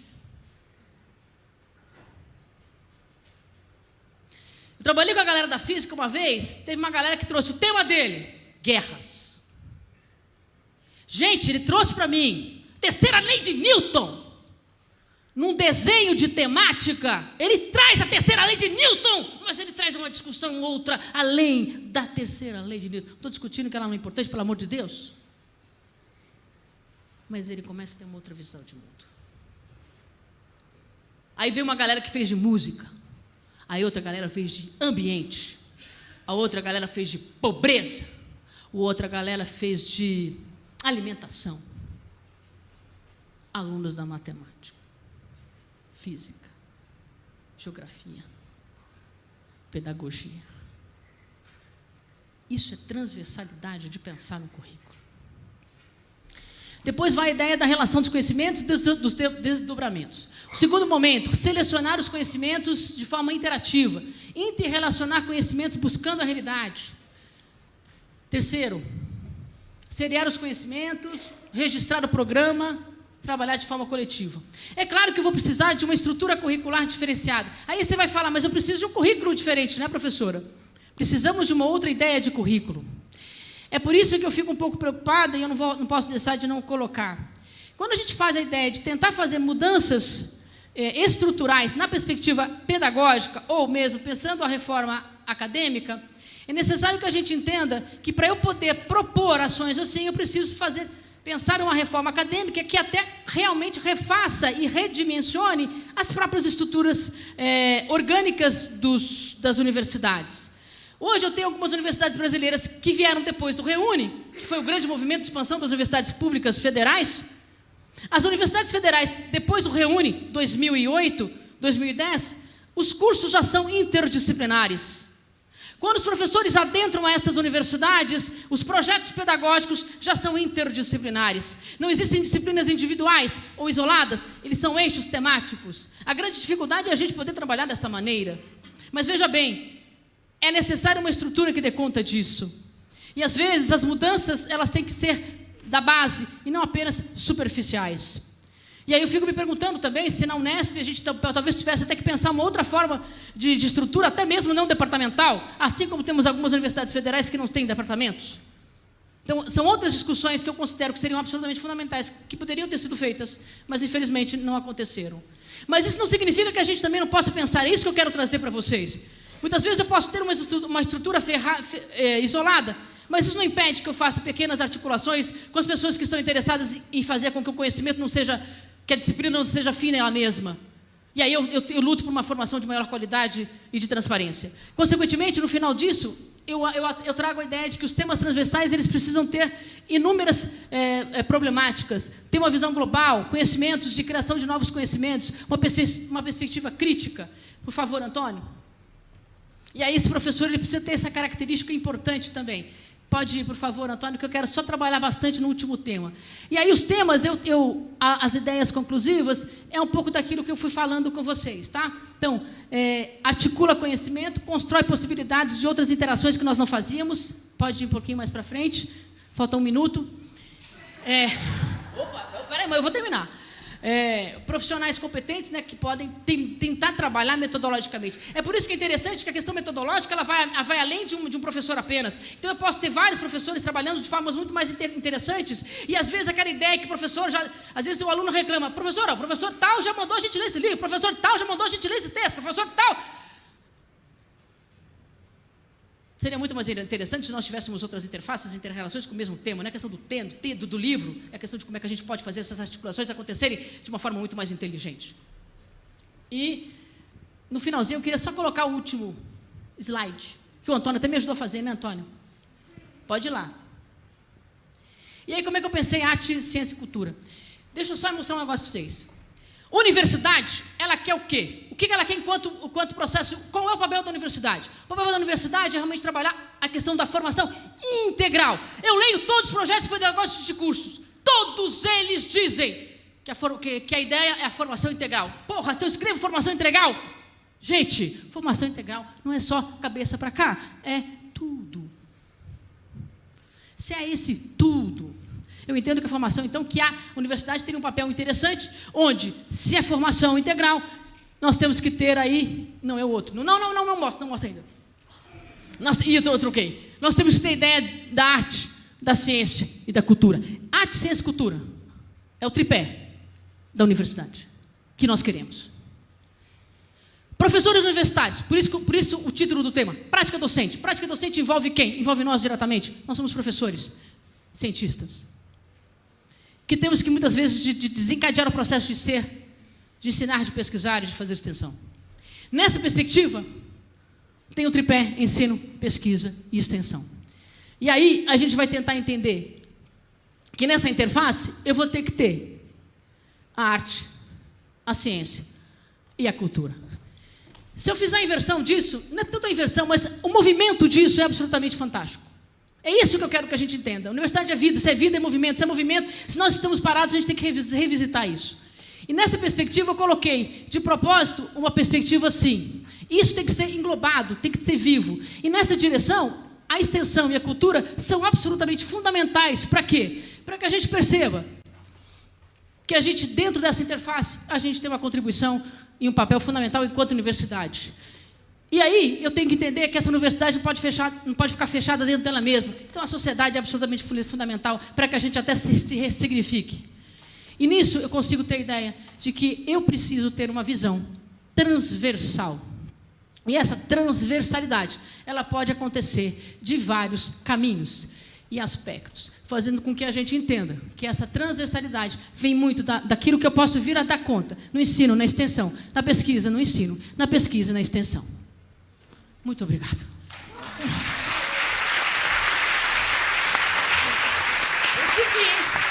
Senta aqui, Maria Pena. Senta aqui.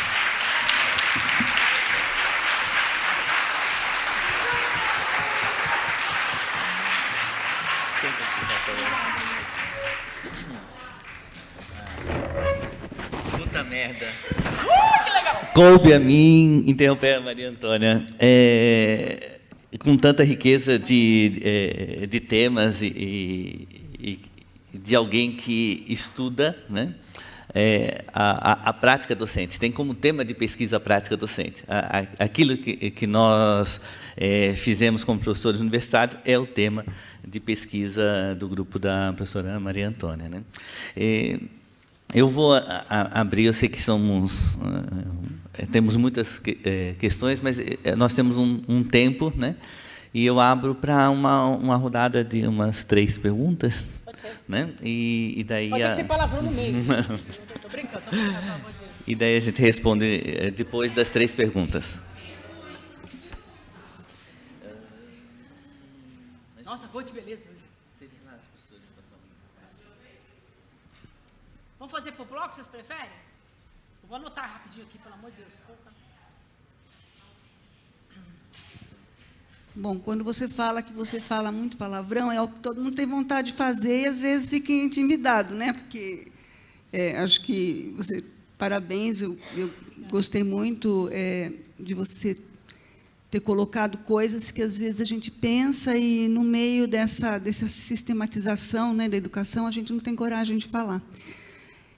Mas, assim, de tudo que você falou, eu ficava sempre pensando aqui, né? Quando terminar, eu vou perguntar para a Maria Antônia uma coisa que me preocupa muito, que é a formação de novos professores universitários. Eu trabalho na Faculdade de Ciências Farmacêuticas e tem muito aquela área técnica, né? Farmacologia, plantas medicinais, farmacotécnica. E, dificilmente, esses alunos eles têm uma formação para ser professor. Eu acredito também que a crise do nosso país tem levado muitos jovens a optar fazer pós-graduação porque está desempregado, está fora do mercado de trabalho, pode ser uma oportunidade no trabalho, eu preciso ganhar, eu preciso sobreviver, né? Muitos jovens até já são pais. Então, eu acho que muitos procuram a pós-graduação por esse motivo, procuravam, pelo menos. Então, esses jovens, eles são muito bons, mas eles ficam na farmacologia. No meu laboratório é plantas medicinais, né? Assim, fica super.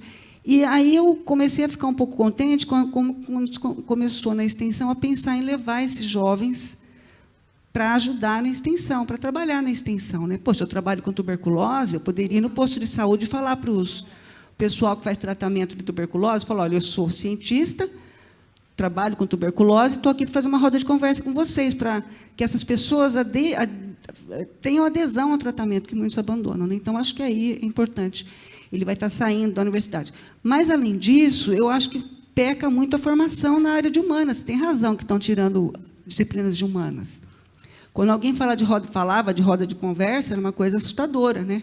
Então, acho que esse jovem que está fazendo mestrado, doutorado, ele quer ser professor?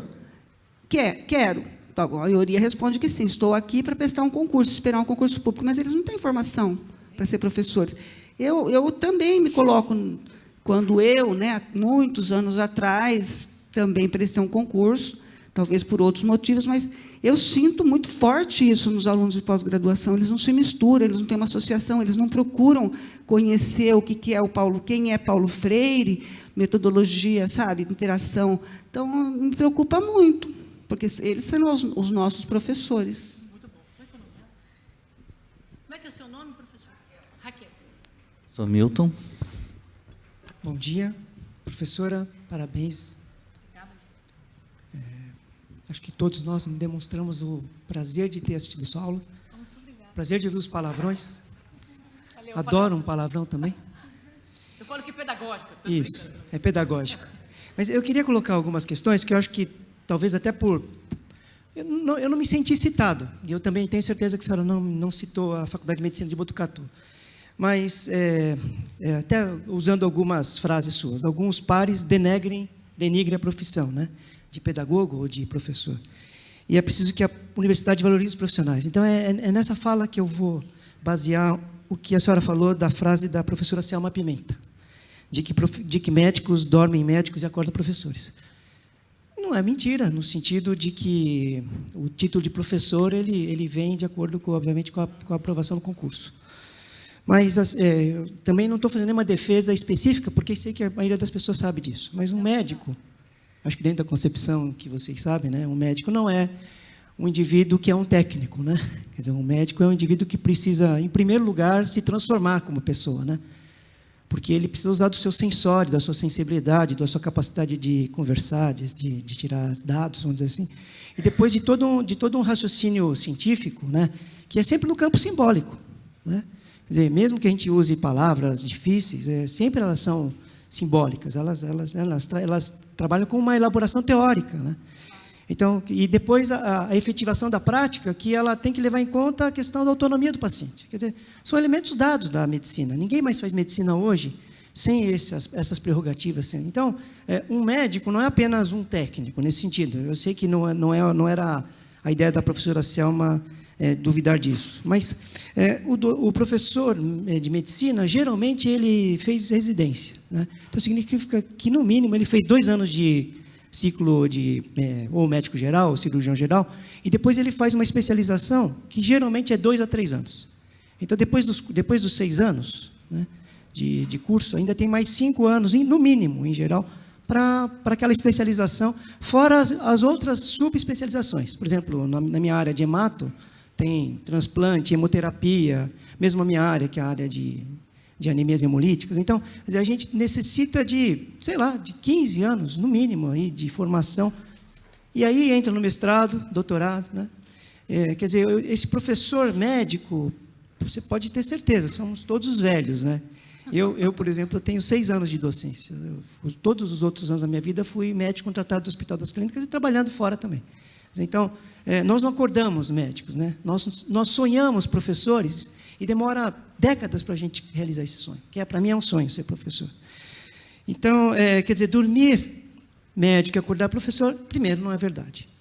Segundo, mesmo que fosse verdade, né, quer dizer, veja, é fundamental entender que na educação médica, o exemplo do professor é fundamental. Quer dizer, lá na beira do leito ou no consultório com o paciente. Quer dizer, não é só apenas a questão da informação. Eu sei que vocês têm ideia de que o ensino médico não acontece na sala de aula, né? Sobre a questão da nossa formação como professor, eu gostaria de dizer que nós temos o NAP, né?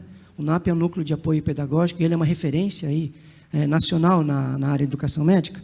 E eu sou a única pessoa que estava habilitada para vir aqui hoje. Na verdade, eu cancelei minha ida para o Congresso Brasileiro de Educação Médica. Todos os professores foram, né? E tenho a honra de falar para vocês que nós ganhamos o prêmio de melhor tema livre da COBEM, dentro da educação médica. Então, quer dizer, esse ano, né? E outros anos também, mas esse ano especificamente para dizer para vocês que esse pensamento da educação ou do ensino, né, ele é uma preocupação nossa, né? Sobre a formação de jovens para o professorado, a Ana Flávia está comigo aqui, ela é aluna da enfermagem, e ela, apesar de estar no primeiro ano da enfermagem, ela já fez curso para a docência. Então, nós temos a preocupação de que nossos alunos de medicina e de enfermagem entendam o que é a pedagogia médica, né? E, para terminar, a questão do currículo inovador, né? Também concordo que mudar o currículo não é qualquer coisa. Nós passamos 8 anos, o professor Wilson acompanhou também isso, e muitos outros professores estão aqui acompanharam esse processo, o professor Luiz Fernando do IB também, a professora Adriane do IB. Quer dizer, nós demoramos 8 anos para mudar o currículo, e basicamente a gente trabalha basicamente com duas propostas. Transversalidade. Segundo, interdisciplinaridade. Então, nesse sentido, eu tenho certeza que o que a senhora falou para mim, aquilo ali, para mim, é de uma alegria imensa de saber que a gente tem essa coisa. E a relação da extensão universitária, eu também gosto de falar sobre isso. Quer dizer, a extensão universitária do Hospital das Clínicas, ela é tão reconhecida que, quando se fala Unesp em Botucatu, todo mundo fala do hospital, né? Nem sabe que existe faculdade, ou, aliás, né, sabem, mas quer dizer, a gente está tão misturado, né? Aquilo que a senhora colocou das transversalidades está tão misturado que se confunde Unesp com veterinária, com agronomia, com biologia, com medicina, com hospital. Então, nesse sentido, eu me sinto bastante confortável de dizer para a senhora que nós estamos seguindo essas lições. E só para terminar, né, sobre concepção de ensino, educação, são coisas que a gente às vezes confunde, né? Tem gente que fala hoje que educação é coisa de família. Não, de forma nenhuma. A gente chama isso de educação médica E ensino também. As duas coisas são iguais, porque se por um lado o ensino é inserir símbolos, veja que inserir símbolos não é apenas conhecimento. Inserir símbolos necessita de uma conexão que permita que esses símbolos sejam transferidos, né? Não é apenas palavras que são transferidas, né? Então, esses insígnios, né, são fundamentais. E educar dentro do sentido de tirar para fora aquilo que tem de dentro. Quer dizer, é fundamental que esse médico seja trabalhado, né, na sensibilidade. Obviamente, tem muita coisa dolorosa na formação médica. A gente sabe disso como um aluno de medicina sofre. Mas eu só terminar aqui a questão do professor em japonês, né? No Japão, professor e médico são a mesma palavra, é sensei. Assim como professor de judô, professor de karatê, sensei. E sensei significa nasceu antes. Então, muito obrigado. Muito obrigada. Obrigado, professor. A Carol aqui, nós encerramos as perguntas e passo a palavra para a Maria Antônia na sequência. Só um minuto aqui.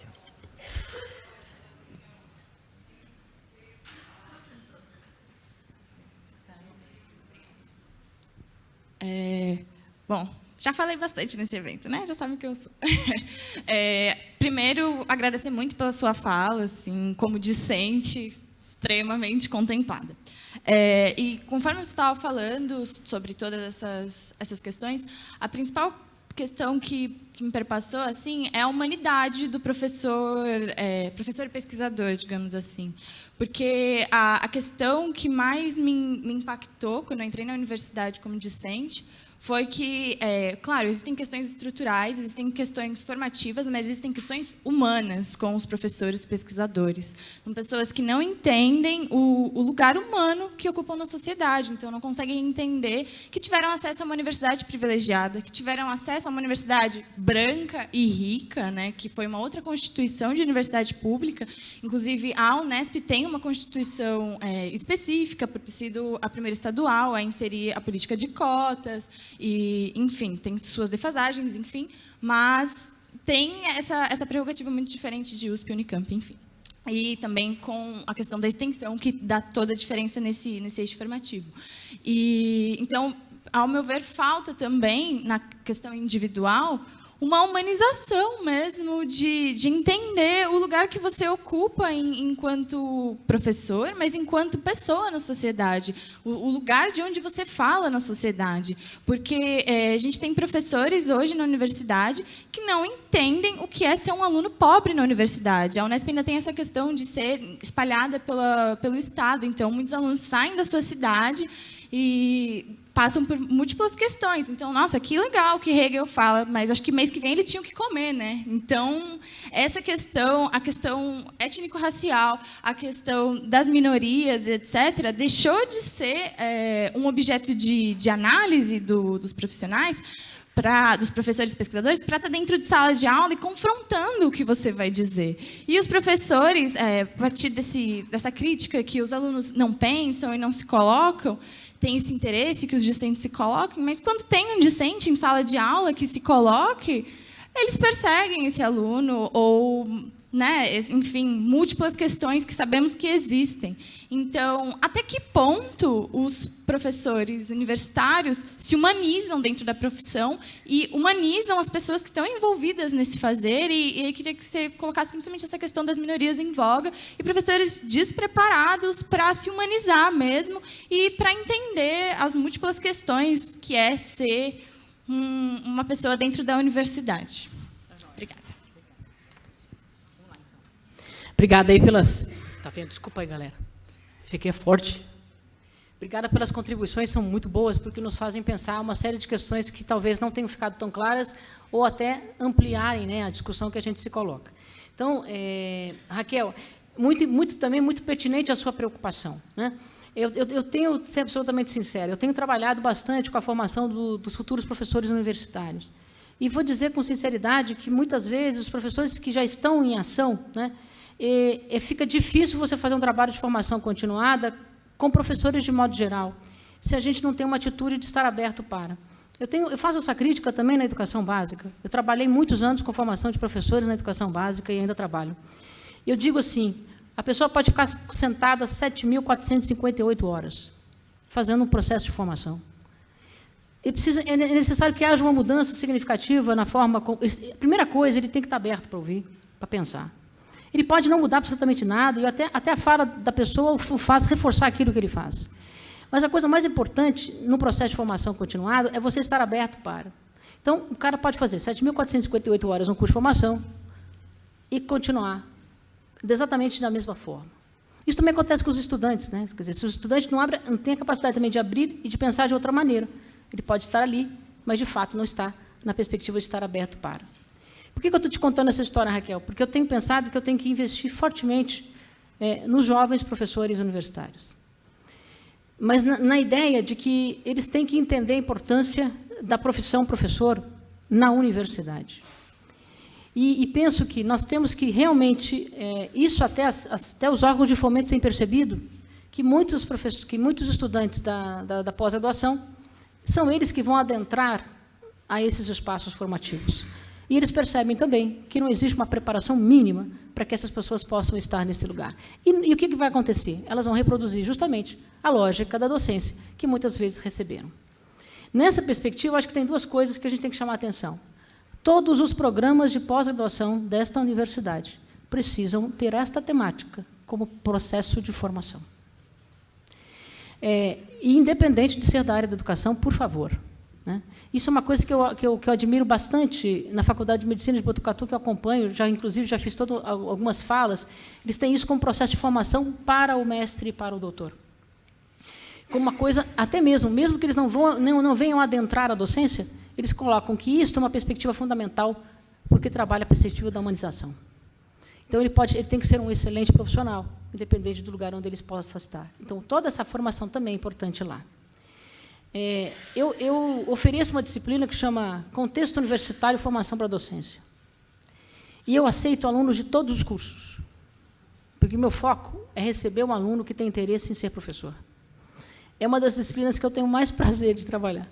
Então, eu tenho pessoal da geologia, eu tenho professor da pedagogia, eu tenho da educação, eu tenho professor da matemática, né, estudantes que têm intenção de. Então, eu penso que os programas de formação, os programas de graduação precisam entender que, apesar de muitos não irem para a docência universitária, eles precisam ter formação para isto.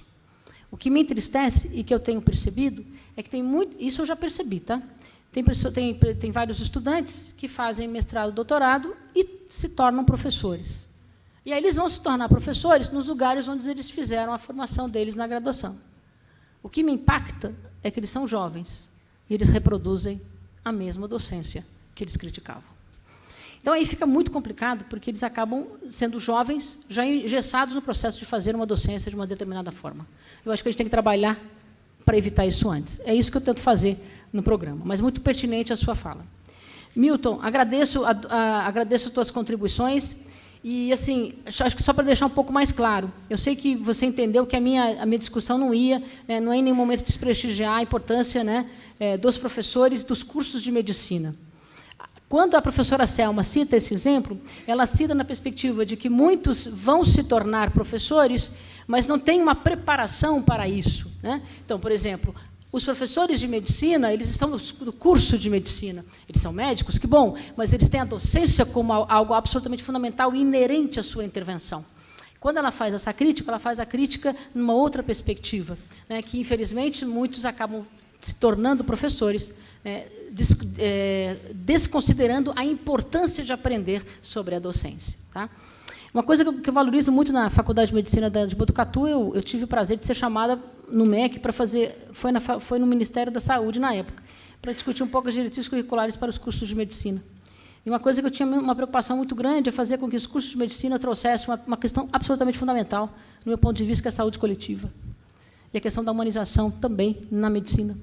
E a faculdade é referência, inclusive, né, a Unesp Botucatu, fico muito feliz porque ela é referência na formação de médicos que tem essa dimensão de atenção primária, de valorização do SUS, né, como espaço de competência, de acolhimento e de verdadeira medicina. Né.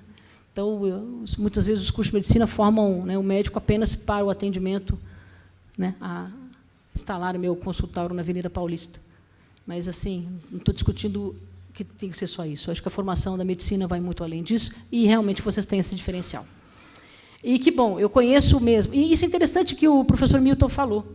A Faculdade de Medicina de Botucatu, ela tentou pensar toda a proposta de formação do projeto político-pedagógico da medicina de Botucatu, ela foi amplamente discutida.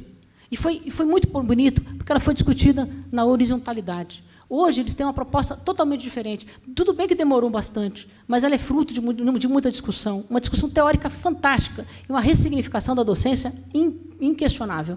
Então, não é questão do tempo, é a valorização de tudo isso que foi aprendido. Então, parabenizo realmente a equipe que teve a coragem de fazer isso. Bem, e eu achei lindo você falar que professor, Sansei nasceu antes, né?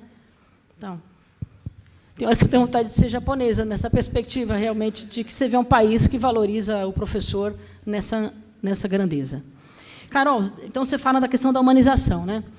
Eu acho que a questão da humanização é uma questão não só que perpassa a docência universitária, tá certo? Eu acho que hoje a gente vive um mundo que eu posso dizer que a gente perdeu o rumo da perspectiva da humanização. Nós não temos humanização atualmente no mundo, né? Isso é muito sério. E, de uma certa forma, isso está na gente porque a gente está no mundo.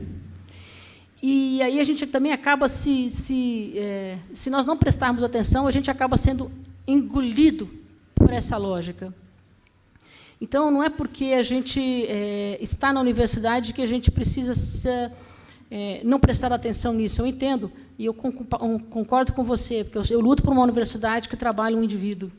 Eu luto por uma universidade que forma o indivíduo na sua integralidade, busca formar na sua integralidade. E, nessa dimensão, a gente precisa formar este cara, né, essa pessoa, nessa dimensão.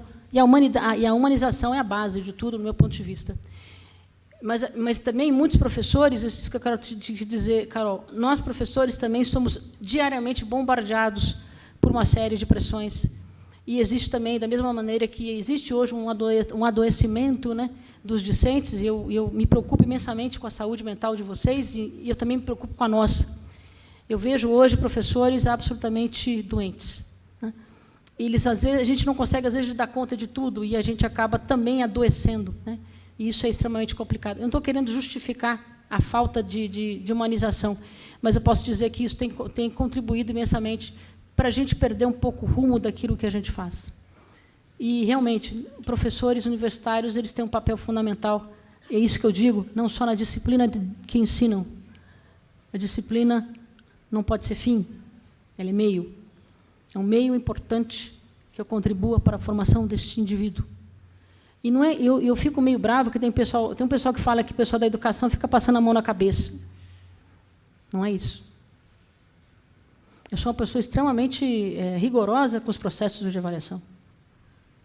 E rigorosa no sentido de respeito a eles, no processo de construção desse conhecimento ou não, e a mesma avaliação que faço no sentido de que se eu fui capaz de ensinar com competência para que ele pudesse apreender este conhecimento.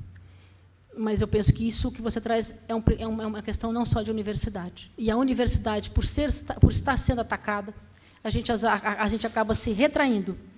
E aí eu vou pedir uma coisa para os estudantes também. Vocês têm que entender que vocês precisam também nos ajudar.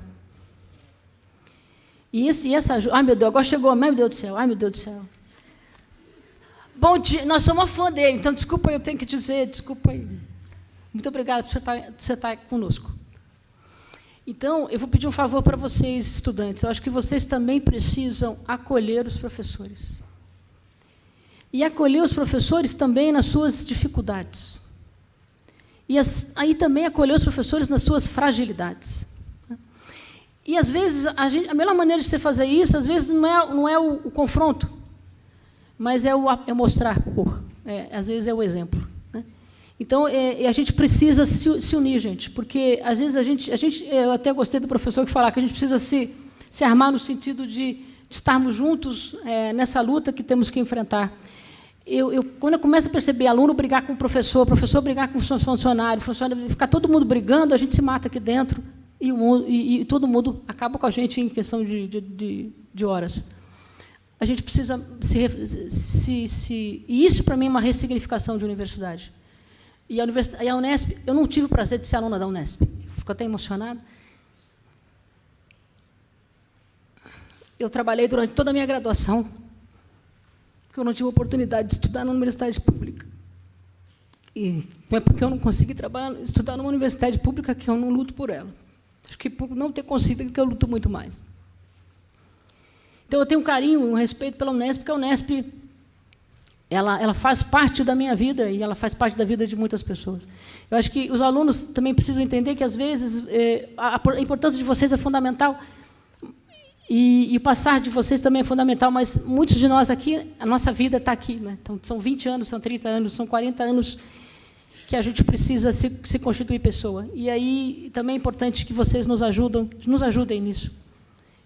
Eu acho que a gente precisa dessa força. Mas aí também pode ter muitos alunos que vão usar isso contra eles. E quando o professor diz na frente de todo mundo que às vezes não sabe, ele também precisa ter muito peito para fazer isso. Mas ele só vai fazer isso quando ele se sentir acolhido pelo grupo.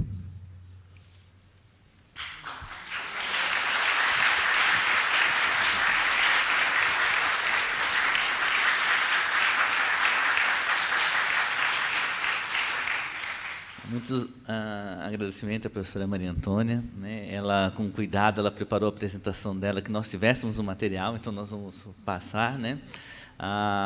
Tenho certeza que poderíamos dialogar muito mais, mas temos uma sequência de programação e ela é a nossa colega ao nosso lado, tão fácil de acesso, né? E a gente pode depois continuar o assunto. Muito obrigado, Maria Antônia. Nós seguimos a programação. Eu queria agradecer o carinho de vocês. Vocês têm uma puta paciência. Desculpa sair de novo. Mas obrigado por vocês entenderem a minha dificuldade nos slides e a minha incapacidade de segurar os palavrões. Beijo grande. Valeu.